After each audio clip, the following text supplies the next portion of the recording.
Egameni likayisene lendodana nelikamoya oyingcwele. uNkulunkulu Somandla ungumqalisi nomphilisi wokuphila kwethu. Nakule ntambama size kuwe sivule amehlo kamoya, usivule izindlebe zikamoya, usivule ingqondo kamoya ukuze sizokwazi ukwenza intando yakho. Amen. Bantu abasha, namhlanje ngifisa ukunikeza isexwayiso. Isexwayiso nje impela, ngiserious mangithi isexwayiso. Ngizocela sifunde uMatthew chapter 20 verse 1 kuya ku-16.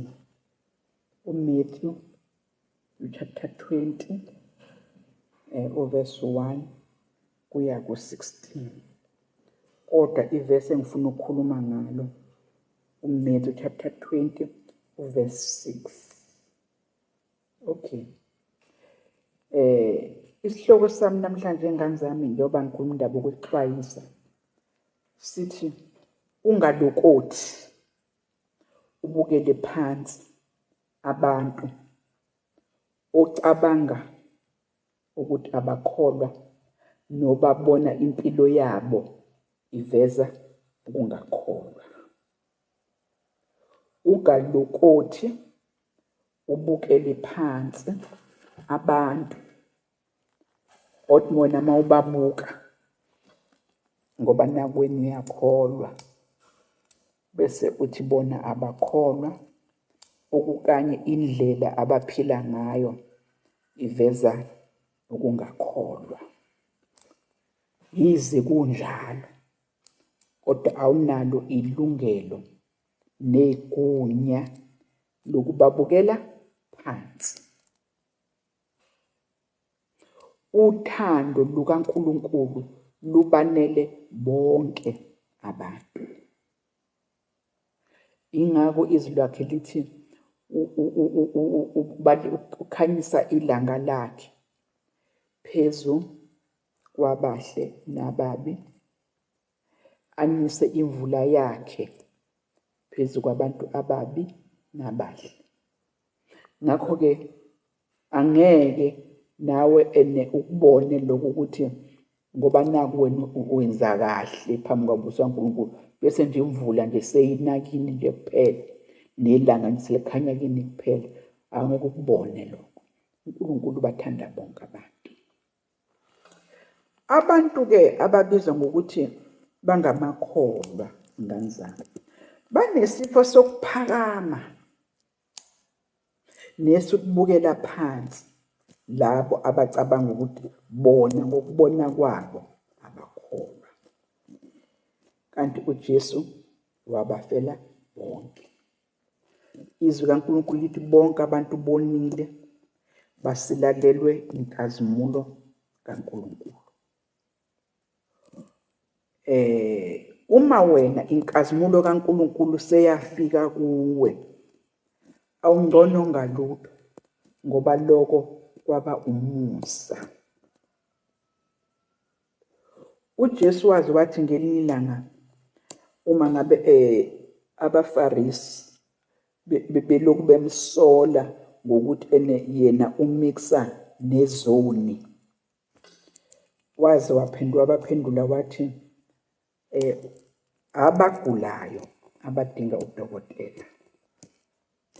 So ngalokho echaza ukuthi ngenxa ukuthi laba bantu la bayagula, bantanta esonweni, abambulelekile inkazimulo kaNkulunkulu, udinga impela ukuthi yena abe khona phakathi kwabo. Izwi kaNkulunkulu lize likuveze nanokuthi phela mawusukholwa, you are the light of the world, you are the salt of the world, you are the yeast of the world. So-ke uma ukukhanya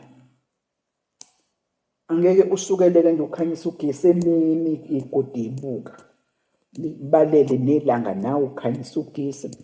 Uphawu lokuthi ubuchopho lapha busebenzi. kodwa ugesi ilight uyikhanyisa kahle mase kumnyama.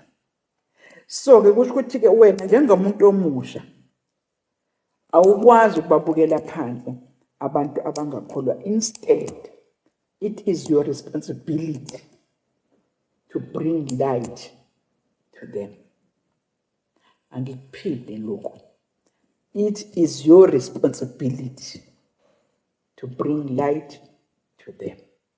Ukuthi wena ubadlula ngemoto yakho ebengezelayo uye enkonzweni on Sunday, ubadlule endaweni lezi abahlala kuzo labantwana abantwana abanye ontanga yenu abangakholwa. Kufanele uzibuze ukuthi kuyoba mnandi kuwena nje usufika ezulwini sewuntantalaza wedwa. Ufike nje ezulwini ku-empty uwe wedwa nje. Uyacabanga ukuthi izulu ngaba mnandi makunjalo? Angeke libe mnandi. So ngifuna ukuya ekutheni-ke akudikekileke ukuthi labantwana abangakholwa babukelwe phansi. Njengoba zathi uJesu, iziguli ziyamdinga ubani? Udokotela. So kusho ukuthi-ke njengoba uJesu ethi iziguli ziyamdinga udokotela, ngenxa yokuthi-ke wena sewadokotelwa, balayeleke ukuthi udokotela utholakalaphi. Unalelo lijoka. Okay. Wena qobo unejoka-ke lokuthi laba obabona ukuthi abakholwa ubaxoxele ngomusa owafika kweyakho impilo. Hayi ngokubaqhoshela, hayi ngokubapikela, hayi ngokubabukela phansi. Kodwa you must be humble. You must be humble. Ake sibheke-ke lapha uJesu kuMatthew chapter 20 verse 6 ukuthi uthini. Kukhona lapha lethi khona, why are you wasting the whole day here doing nothing? Why are you wasting the whole day here doing nothing? He asked them. Siyaphendula-ke lo ohleli uthi no one hired them. Uma ngabe kwamukela uJesu eba inkosi nomsindisi wakho, already you are hired. Angikuphindele lokho.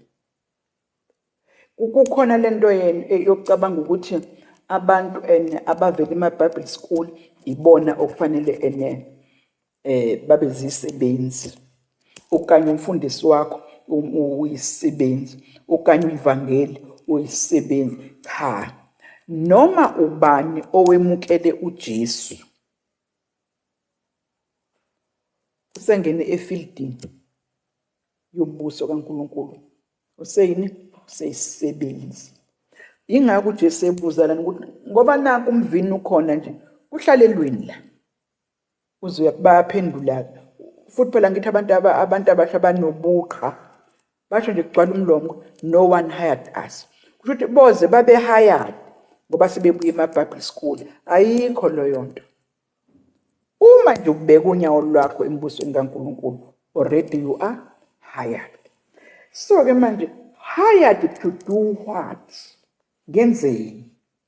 Right. Ukhona ezwi kaNkulunkulu elithi umsebenzi muningi kodwa izisebenzi zincane. Uma ngabeke wena sewumamukelile uJesu aba inkosi nomsindisi wakho, awupheleke lo mdlalo wakho ukubukela abanye abantu phansi. Joyina nawe ube yisisebenzi sasembusweni kaNkulunkulu. Hayi ukuthi uyozumisa ithende elikhulu, hayi ukuthi uyozume epulpit enkulu, hayi ukuthi uyozukhanda i-auditorium. Cha, labantu ophila nabo emsebenzini, labantu ophila nabo esikoleni, yibo kanye-ke isisivini leso esidinga ukusetshenzwa. You are hired. ngigama likaJesu. Siqhubeke ke lapho sithi ke bese ke manje angithi ke bonke labantu abasindiswayo abasindisiweyo iholo labo lilodwa. Iholo akuyona njona imoto enkulu, iholo akuyona imizi emikhulu, iholo akuwona ama-post amakhulu emsebenzini, iholo akona ukuthi yozube isifundiso esikhulu saka-theology. Cha, iholo nje lokuba isisebenzi sikaNkulunkulu ukuphila okuphakade. Lokho okunye uma ukutholile kwenzeke kahle, uma ungakutholanga futhi kwenzeke kahle, kodwa khona into eyisho guarantee yokuthi usungenile embusweni wokuphila okuphakade.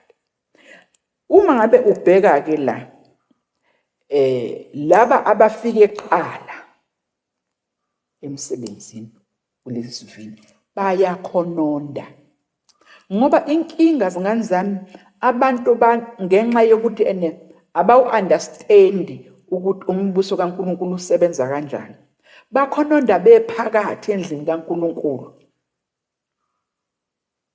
Hawu, usibanibani usebekiwe waba umphathi wabasha, kanti mina engafika kuqala le bandleni. Noma kungalibekwa ongena ngomnyango, awunandaba, musukuba nandaba. Wena isivini sikhulu, laba bangakholwa balinde wena. Myeke lo osewumphathi wabasha. Wena sikhona isikole ofunda kuso, ukhona umsebenzi osebenza kuwo, likhona ibhasi osebenza kulo. Wena-ke wena-ke fanele usebenze lapho-ke ebhasini, esikoleni, emsebenzini, emphakathini, ekhaya kwenu, ubavezele uJesu empilweni yakho. Bayeke laba balwayo abaqoqene lapha endlini kaNkulunkulu, ababanga ukuthi mina ngifike kuqala, kodwa manje usibanibani osekwenziwa ukuthi. Khohlwa yilonto leyo. Iholo bantu abamile lilodwa, noma ungafika ekuseni embusweni kaNkulunkulu, noma ungafika emini, noma ungafika ntambama. Iholo lilodwa, ukuphila okuphakade.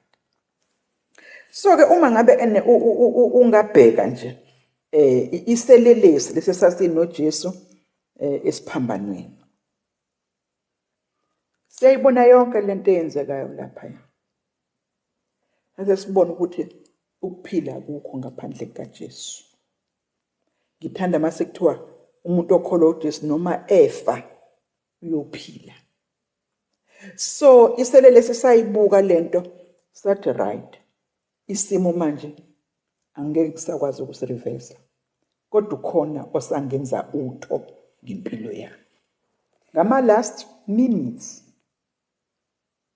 usekhuluma noJesu.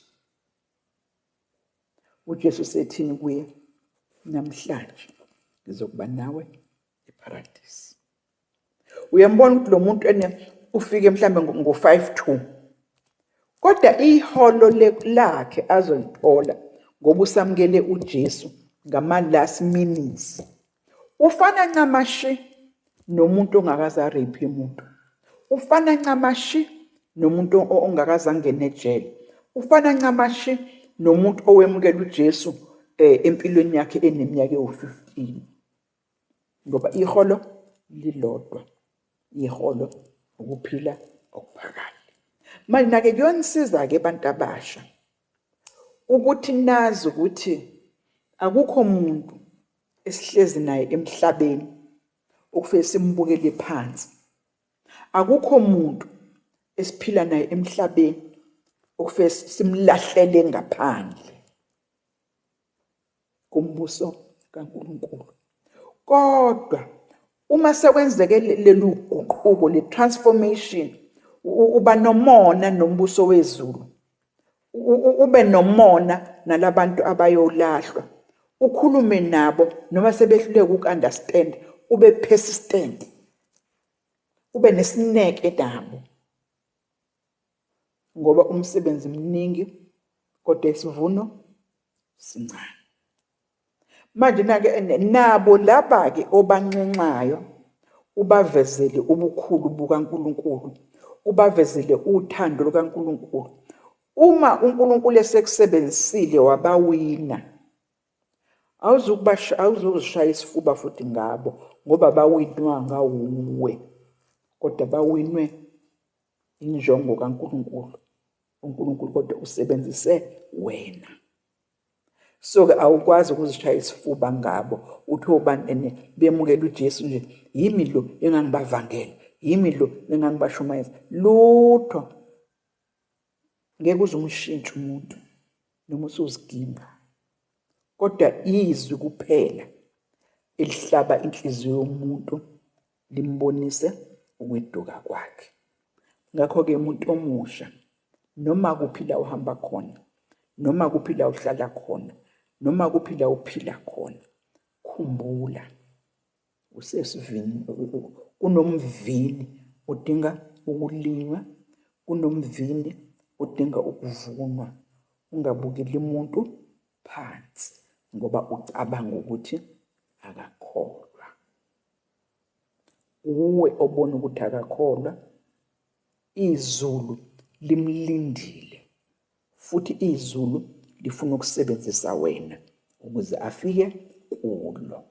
Njengoba nawe wawulindiwe, kwasetshenziswa umuntu othile ukuthi nawe ufike embusweni kaNkulunkulu. Kule game-ke kuzosetshenziswa wena ukuze kube khona abathile abadonselwa embusweni kaNkulunkulu.